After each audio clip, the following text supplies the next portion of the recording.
Iniciando então pelas células do tecido conjuntivo, a gente tem vários tipos de células do tecido conjuntivo, até porque tem vários tipos de tecidos conjuntivos, tá? Então nós temos os fibroblastos, macrófagos, plasmócitos, mastócitos, adipócitos e leucócitos. Vou falar um pouquinho sobre cada um deles, tá? Então, deixa eu passar aqui. Nós temos, pessoal, o fibroblasto como em maior número encontrado nos tecidos conjuntivos. Então, aqui nós temos uma célula grande, são células achatadas, tem essas ramificações, e o próprio nome dela já diz o que ela vai fazer. Ela vai produzir e vai liberar fibras, né? Essas fibras, elas vão elas vão compor a matriz extracelular. Lembrando, tecido conjuntivo são formados pelas células do tecido conjuntivo e pela matriz extracelular. Agora eu estou falando sobre as células. E uma delas é o fibroblasto, que produz as fibras que vão ser utilizadas lá na matriz extracelular. Nós temos também os macrófagos, tá? Os macrófagos, eles são células muito importantes que elas acabam fazendo um processo que a gente chama de fagocitose. Então, esses macrófagos, eles são produzidos e liberados, né, no meio extracelular, e eles acabam fazendo um rastreamento, e a partir do momento que eles encontram algum invasor, eles fazem o processo de fagocitose e degradando, então, e destruindo, principalmente bactérias, tá? E também restos celulares por esse processo de fagocitose. Muito importante na resposta imunológica inata, ok? Outro tipo de célula muito importante do tecido conjuntivo, nós temos os plasmócitos, tá? Os plasmócitos também é importantíssimo nas respostas imunológicas, porque ele se desenvolve a partir de um tipo de linfócito, que são os linfócitos B. A partir do momento que eles se desenvolvem, eles vão produzir e liberar nada mais nada menos que anticorpos, né? Então, esses anticorpos, eles vão lá, atacam, neutralizam as substâncias estranhas. Então, papel importantíssimo na resposta imunológica. Os mastócitos, eles são muito abundantes na corrente sanguínea e eles produzem uma substância chamada histamina. Esta histamina, ela é produzida e liberada e tem a ação de fazer uma dilatação nos vasos sanguíneos. Então, elas participam diretamente na resposta inflamatória. Aqui também nós temos um processo imunológico, tá? Os adipócitos, que são células que acabam armazenando gordura, principalmente triglicerídeo, elas são muito importantes na reserva energética e também elas são encontradas ali abaixo da pele e também ao redor dos órgãos, coração, fígado, rim, tá? A função dela seria mais de armazenamento de energia. E os outros leucócitos, que nós temos os eosinófilos e neutrófilos, como exemplo aqui, que são células presentes na corrente sanguínea, mas elas podem migrar para um local onde tem lesão, para um local onde tem alguma invasão por algum agente estranho e fazer o seu processo imunológico. A exemplo, aqui nós temos os eosinófilos, que são produzidos na corrente sanguínea e são liberados para ir atingir um local, por exemplo, quando tem invasão, infecção por algum parasita, e também eles agem na resposta alérgica. Os neutrófilos, por sua vez, também são leucócitos, são produzidos na corrente sanguínea e liberados para regiões onde tem infecção, e eles também têm a função de fazer a fagocitose de micróbios. Então, quando você vê um pus, nada mais é do que neutrófilos, né, com os micróbios digeridos, tá? Eu tenho certeza que quem já fez algum hemograma já ouviu falar em algumas dessas células, tá? Por exemplo, quando você faz um hemograma e vê que sua taxa de eosinófilos está mais alta do que comparado com o normal. Você já pode inferir, né, que ou você está tendo uma infecção por algum verme ou você está tendo uma resposta alérgica, tá? Então, eles te dão essas dicas ali. Agora que a gente já falou sobre as células do tecido conjuntivo, a gente vai falar um pouco sobre a matriz extracelular. Lembrando que a matriz extracelular, elas são formadas pela substância fundamental, né, e também pelas fibras. Vamos começar pela substância fundamental. Então, como está escrito aqui, a substância fundamental, ela faz parte, né, é um componente de um tecido conjuntivo que fica localizado entre as células e as fibras. Então, ela é aquela estrutura, aquela substância que está fora da célula, no meio extracelular, onde aquelas fibras elas vão ficar banhando sobre elas, né? Ela pode ser líquida, semilíquida, gelatinosa, calcificada, ou seja, dependendo do tipo de tecido conjuntivo, vai ter um tipo de substância fundamental.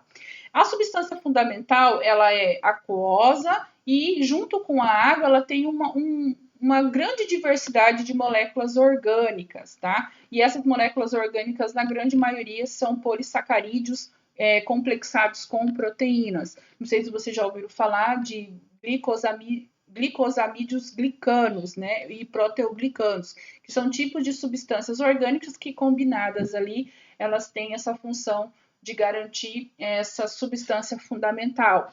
Um exemplo, né, de uma molécula orgânica que faz parte da substância fundamental é o ácido hialurônico.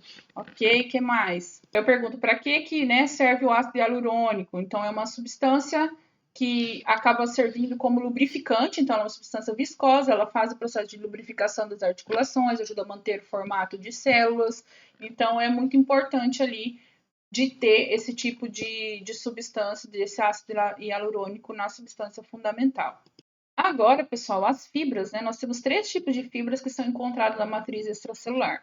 Nós temos as fibras colágenas, elásticas e reticulares. Todas elas acabam agindo para fortalecer e sustentar os tecidos conjuntivos. Voltando novamente nessa imagem, aqui nós temos os 3 tipos de fibras, tá? Ó, fibras colágenas, fibras reticulares e fibras elásticas. Vou falar um pouquinho sobre elas. As fibras colágenas, pessoal, elas são muito fortes, até vocês conseguem perceber ali pela sua espessura. Então, elas são muito fortes, elas são resistentes à força de tração, né? Elas, embora elas sejam rígidas, ela acaba permitindo a flexibilidade, tá? Elas são dispostas frequentemente em feixes, né, paralelos, então várias fibras ali, uma juntinho da outra, né, de forma paralela, tá? Então, 25% das proteínas do corpo, elas são de fibras colágenas, tá? As fibras elásticas, elas já têm um diâmetro menor do que as fibras colágenas, então ela acaba fazendo esse processo de ramificação e se une para formar umas tramas, uma rede fibrosa ali dentro do tecido conjuntivo, tá? Ela é formada principalmente pela elastina e que ela condiciona uma propriedade, né, de elasticidade. Então, dá elasticidade para esse tipo de tecido. E as reticulares, elas são formadas por colágenos, mas esses colágenos eles já estão organizados em fininhos, né, em feixes bem fininhos. E a função dessas fibras reticulares, elas fornecem sustentação para as paredes dos vasos sanguíneos. Então, acaba formando uma rede ao redor das células em alguns tecidos. Beleza? Então, colágenas são aquelas mais fortes e resistentes às forças e trações, né? Elas sempre são as maiores e estão dispostas em feixes paralelos. As elásticas, elas já têm um diâmetro menor e elas acabam se ramificando, formando uma rede que tem uma propriedade muito importante de elasticidade. E as reticulares, que são formadas por colágeno, mas dessa vez são colágenos com fibras, com feixes bem mais fininhos, e acaba fornecendo sustentação, principalmente para as paredes dos vasos sanguíneos. Falando agora sobre classificação dos tecidos conjuntivos, tá? Tem vários, tá, pessoal? Tem vários tipos de classificação, porque a gente já viu que é muito variado o número de células e o número de matriz extracelular. Mas eu trouxe aqui uma classificação que eu encontrei no livro do Tortora, tá? Que eu achei uma classificação mais usual e mais fácil, digamos assim, da gente conseguir entender. Então, nós temos 5 tipos de tecido conjuntivo, que é o tecido conjuntivo frouxo, e aí dentro do tecido conjuntivo frouxo existe mais outras subclassificações. Tem o tecido conjuntivo denso, e aí também tem mais subclassificações. tecido conjuntivo cartilaginoso, que também tem mais subclassificações, o ósseo e o tecido conjuntivo líquido. E aí a gente fala um pouquinho sobre o sangue e a linfa, tá? Vamos iniciar pelo tecido conjuntivo frouxo agora. Esse nome frouxo, pessoal, se dá porque as fibras que fazem parte do tecido conjuntivo frouxo, elas estão dispostas mais frouxamente ali entre as células. Lembra que as fibras elas ficam na substância ali na parte extracelular, né, na matriz extracelular. Então elas estão muito mais frouxas que fica juntando ali uma célula a outra, tá? Por isso que ela tem esse nome, tecido conjuntivo frouxo.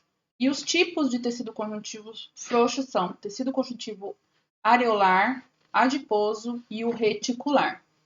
Como ele tem essas subclassificações, tá? E para a gente tentar entender melhor, então as características desse tecido conjuntivo frouxo é que tem diversos tipos de células, mas principalmente o fibroblastos e macrófagos, eles fazem parte desse tipo de tecido.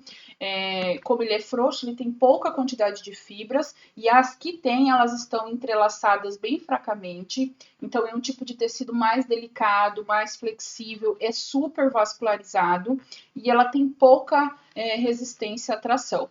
Exemplo, pessoal, a camada papilar da derme, nas cicatrizes, ao redor dos nervos, né, ao redor do corpo. Então, a gente tem vários tipos ali. Vamos iniciar com o tecido conjuntivo areolar.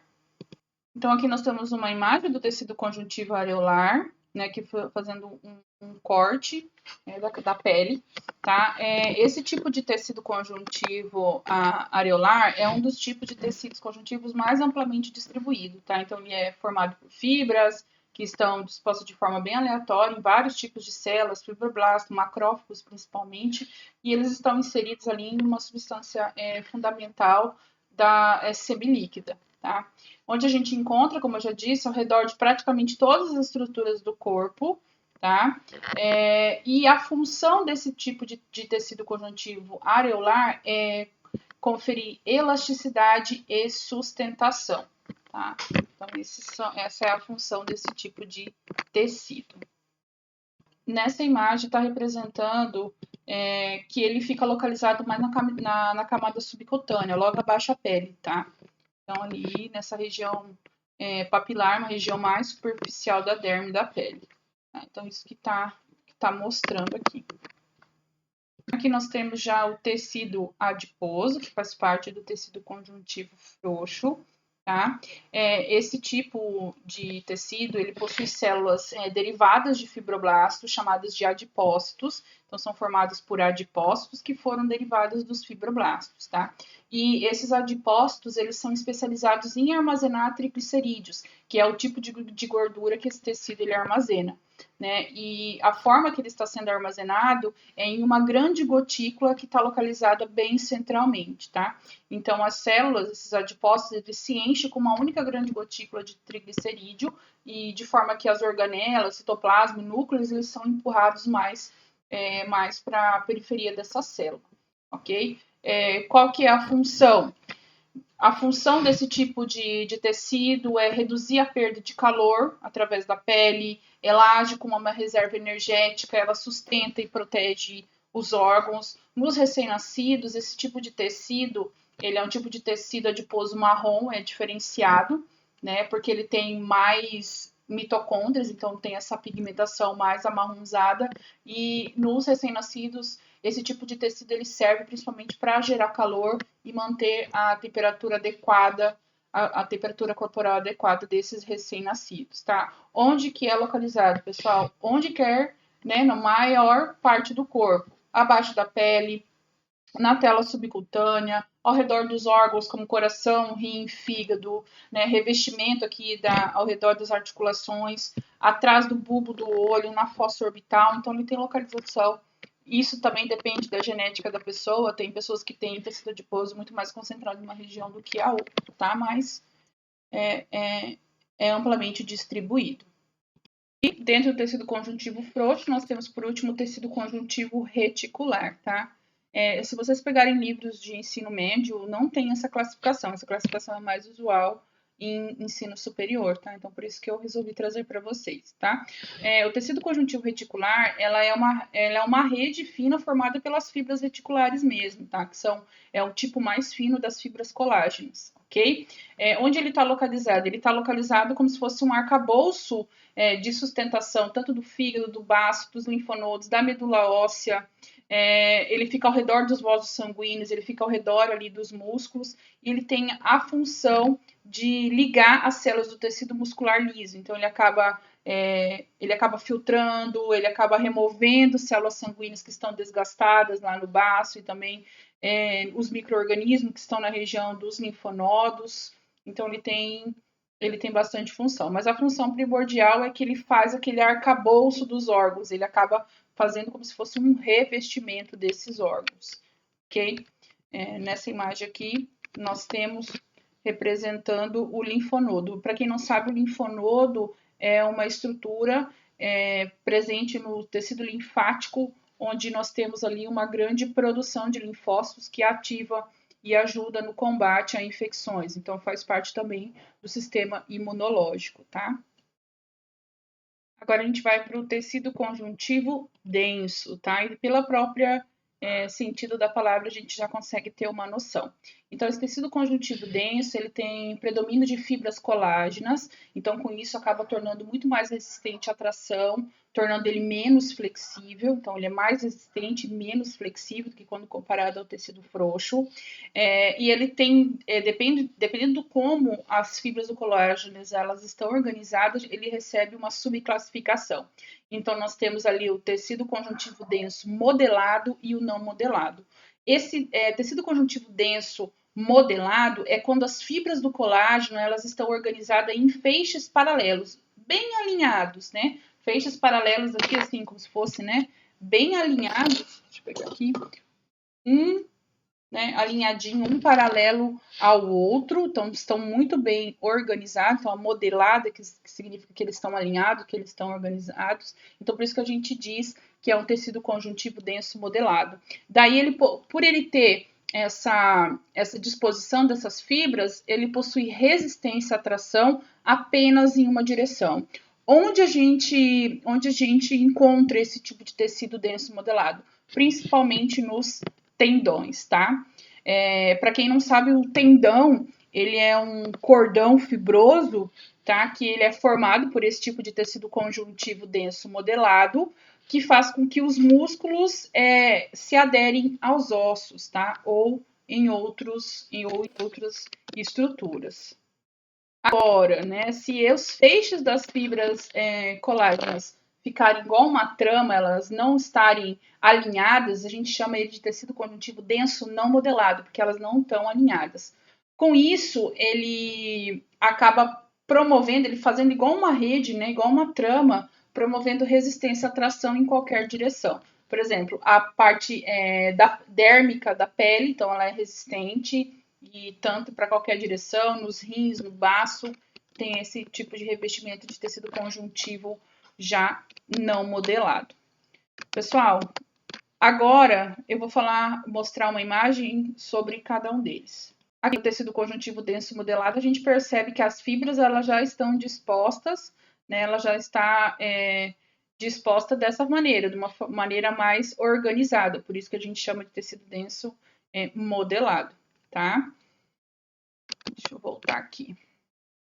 Então, localizado no tendão, né, na maior parte dos ligamentos também. Então, o tendão é que liga músculo ao osso. E também a maior parte dos ligamentos, que liga osso com osso, tá? Também a gente consegue encontrar. Então, as fibras colágenas, elas estão organizadas de forma bem regular, bem em feixes, né? Então, a função, ela acaba fornecendo uma ligação forte entre as células, entre várias estruturas, e isso acaba fazendo com que resiste a tensão ao longo ali dos eixos, tá?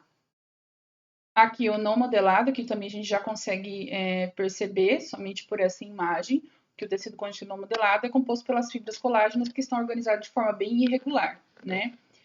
Onde ela acaba sendo localizada em várias estruturas, né, como órgãos, né, como fígado, rim, testículo, linfonodos, nas válvulas cardíacas também, e a função dela é resistência à tensão em várias direções. Por exemplo, o coração ele está batendo, então ele não faz somente numa direção. E nós temos os átrios contraindo, depois os ventrículos contraindo, então eles têm que ter essa resistência à tensão a múltiplas direções. E quando as fibras de colágeno elas estão dispostas de forma bem irregular, formando como se fosse uma rede, ela garante, igual uma cama elástica, né? Então ela garante maior resistência à tensão.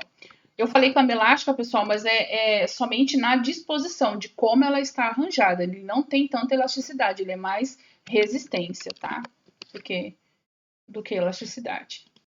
E por último, né, outro tecido conjuntivo classificado como tecido conjuntivo denso, nós temos tecido conjuntivo elástico. Aqui já temos, como o próprio nome já diz, já temos essa propriedade de elasticidade. Ele também é encontrado aqui na aorta, né, que é um dos grandes vasos que acaba saindo do coração e levando sangue oxigenado para o restante do corpo. Então, é onde a gente consegue, principalmente por fibras elastinas, onde ele garante essa resistência ali juntamente com a elasticidade. Então, permite que se estenda e também que acabe voltando para o lugar sem perder a sua propriedade. Só coração? Não, só coração. Em várias outras não é só coração, tá? Em várias outras estruturas a gente possui esse tipo de tecido. Então, ele vai permitir alongamento de vários órgãos, né? E ele faz com que ele volte para o seu lugar, para o seu formato original depois de ser estirado. Então, ele é muito importante para o funcionamento normal do coração, da questão pulmonar, que está localizado também na bexiga, né? Então, esses tecidos onde nós temos bastante distensão e acaba voltando para o seu tamanho original sem ter grandes problemas, tá? Agora, pessoal, nós vamos falar de outro tipo de tecido conjuntivo. Agora, nós falamos do tecido conjuntivo frouxo, tecido conjuntivo denso e as suas particularidades. Agora a gente vai falar do tecido conjuntivo cartilaginoso. E existem 3 tipos de cartilagens: a hialina, a fibrocartilagem e a elástica, tá? Essa cartilagem hialínea, ela é um tipo de cartilagem que ela é muito mais facilmente encontrada no corpo humano. Ela está presente no nariz, anésia traqueia, laringe, brônquios, em extremidades ventrais da costela, discos epifisários. Ele fica entre as estruturas dos ossos longos que estão em crescimento e a função dele realmente é responsável por crescimento do osso em relação à extensão. Depois que a pessoa ela chega na fase adulta, a quantidade de hialina ela acaba diminuindo. Com isso, a pessoa acaba o crescimento. Quando a pessoa quer saber se ainda ela vai crescer, ela pode fazer exames de imagens que identificam a quantidade de cartilagem hialina. Se a cartilagem de hialina ela estiver com uma grande concentração, significa que essa pessoa ainda vai crescer. Se não, já parou o crescimento. Nesse tipo de tecido, nós temos essa exceção de tipo de célula, tá? Que são os condrócitos. Condrócitos são os tipos de células que compõem o tecido cartilaginoso, juntamente com a matriz extracelular. Já a fibrocartilagem, como o próprio nome já diz, ele possui, né, condrócitos, ou seja, essas células do tecido cartilaginoso, juntamente encontrado entre os feixes de fibras colágenas. Então, nós temos as células juntamente com os feixes que permite com que essa matriz extracelular ela fica muito mais espessa, tá? Onde a gente encontra esse tipo de fibrocartilagem? Na síntese púbica, o local onde junta os ossos do quadril, os discos intervertebrais, como está mostrando ali na imagem, meniscos do joelho, porções de tendões. Então, essas são as localizações. A principal função da fibrocartilagem é a sustentação e também a união dessas estruturas, tá? Existe também como função a força e a rigidez, né, que faz com que essas estruturas elas fiquem mais resistentes, tá? E o próximo, pessoal, deixa eu passar o próximo slide, que é a última dentro do tecido cartilaginoso, nós temos a cartilagem elástica. Nessa situação, existem os condrócitos, que são as células específicas do tecido cartilaginoso, juntamente com uma rede bem semelhante a fios, né, de fibra bem elástica, tá? Onde que a gente encontra esse tipo de cartilagem elástica? Na epiglote, na parte da orelha externa, nas tubas auditivas. E a principal função dessa cartilagem elástica é fornecer resistência e elasticidade, tá? E também manter o formato de determinadas estruturas no organismo.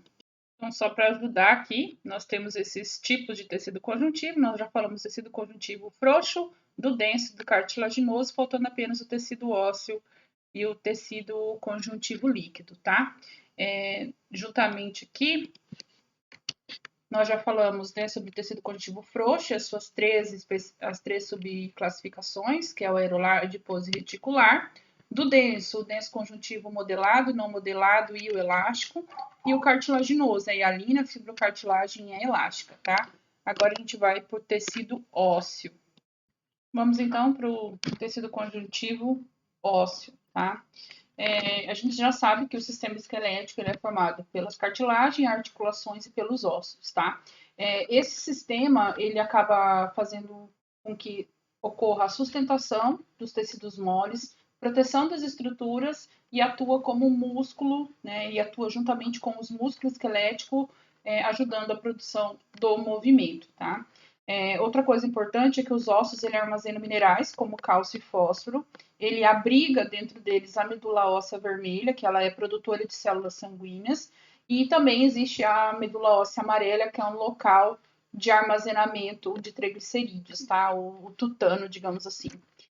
Mas vale salientar que os ossos eles são um tipo de órgão composto por vários tipos de tecidos conjuntivos diferentes. Okay? Nós temos o próprio osso, o próprio tecido ósseo, nós temos o periósteo, nós temos as medulas ósseas vermelha e amarela e também o endósteo, que é uma membrana que reveste esses espaços internos ali.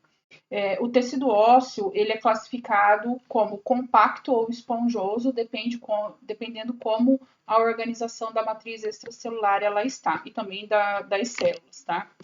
A unidade básica, vamos começar pelo tecido ósseo compacto, tá? O tecido ósseo compacto, ele é formado por um ósteo, que é a unidade funcional dele, tá? Ou também chamado de sistema de Haber, tá? E cada ósteo, ele possui 4 partes, que nós temos as lamelas, que são anéis, que tem matriz extracelular, e essa matriz extracelular ela é formada por minerais, principalmente cálcio e também fosfato, e com isso ele garante a rigidez e a resistência a esse osso contra a pré-compressão. Ele também tem fibras colágenas que dão ao osso a resistência à tração. E essas lamelas, ela que é responsável pela natureza mais compacta ali desse tipo de tecido ósseo, tá? As lacunas, que é um dos 4 partes do ósseo, que é a unidade básica do osso compacto, eles são pequenos espaços, né, entre lamelas, então lacunas são pequenos espaços que acontecem entre essas células ali do tecido ósseo, que a gente chama de osteócitos, tá? Os canalículos, que também é outra estrutura, eles são estruturas que se projetam a partir das lacunas, ele forma como se fosse pequenas redes, pequenos canais que acaba fornecendo rotas para que os nutrientes alcancem as células, os osteócitos, tá? Que acaba favorecendo ali o metabolismo. E um canal central, que é onde passam os nervos e os vasos sanguíneos, tá? Já o osso esponjoso, ele não tem ósseo, ele não tem essa unidade funcional. Em vez disso, ele é formado por colunas de ossos que nós chamamos de trabéculas. Podem olhar ali na imagem, tá? Essas trabéculas, elas contêm lamelas, ou seja, ela contém esses anéis, né? Ela contém osteócitos, que são os ossos, que são as células do osso, lacunas e canalículos, tá? E os espaços entre as trabéculas, eles são preenchidos por medula óssea vermelha, tá? Mas mais para frente vocês vão ver com mais detalhe aqui, tá? Que a gente já consegue perceber um tecido ósseo compacto, tá? Aqui nós não temos mostrando um tecido ósseo esponjoso. Para quem quiser copiar, coloquei aqui, né, as unidades básicas do osso compacto. Você pode tirar um print. E aqui falando sobre o tecido ósseo esponjoso, tá? Agora vamos para o último, que é o tecido conjuntivo líquido. Aí dentro dele nós temos dois tipos, que é o sanguíneo e a linfa, tá?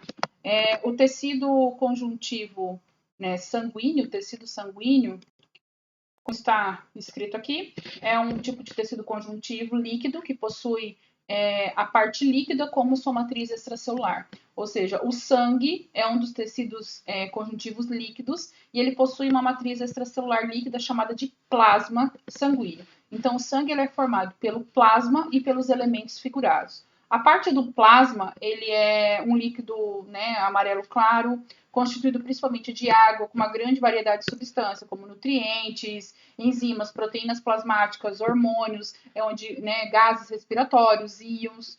E suspenso no plasma sanguíneo estão os elementos figurados, que são os eritrócitos, que são a parte vermelha do sangue, os leucócitos, a parte de defesa, e as plaquetas, né, os trombócitos, que são responsáveis ali pela coagulação sanguínea.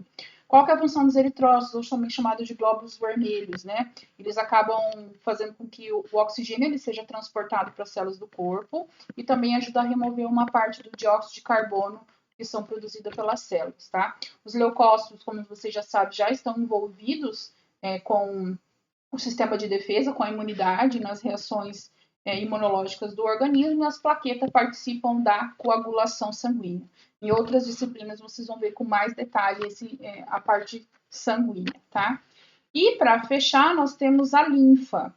A linfa ela é um líquido, né, extracelular que ele circula dentro dos vasos linfáticos, tá? E é um tipo de tecido que ele é formado por vários tipos celulares.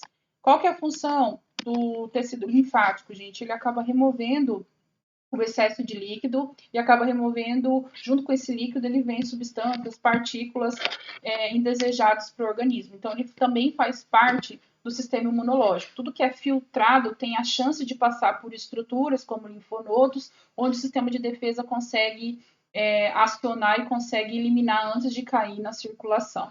Então, ele acaba sendo formado, consistido em várias células e também matriz extracelular, então é muito semelhante ao plasma sanguíneo, mas em comparação ele tem muito menos proteínas, tá? A linfa, ela vai circular, fazendo com que haja absorção de água, né, excesso de água. Por que faz a drenagem linfática, né? Para tentar eliminar o excesso de líquido, né? E com isso acaba melhorando a circulação e diminuindo o inchaço. Mas também em outras disciplinas vocês verão com muito mais detalhes. Deixa eu achar uma figura. Nessa imagem a gente consegue visualizar aqui a parte do sistema tecido sanguíneo. Vou colocar a ponteira. A gente sabe que o tecido sanguíneo são formados pelo plasma e pelos elementos figurados, então os eritrócitos, leucócitos e as plaquetas, em vasos sanguíneos. E o tecido linfático, ele é formado pela linfa, né, que tem praticamente a mesma constituição que tem do plasma, só que bem menos proteína, e ele acaba sendo conduzido ali através desses vasos linfáticos, tá? Então faz a drenagem de excesso de líquido juntamente com substâncias indesejadas e vão passar por essas estruturas, né, chamadas de linfonodos, pelo baço, pelo timo, onde acaba eliminando possíveis patógenos antes de entrar na circulação, ok? Pessoal, então de tecido conjuntivo é esse monte de especificidades, tá? E qualquer dúvida é só entrar em contato. Até mais.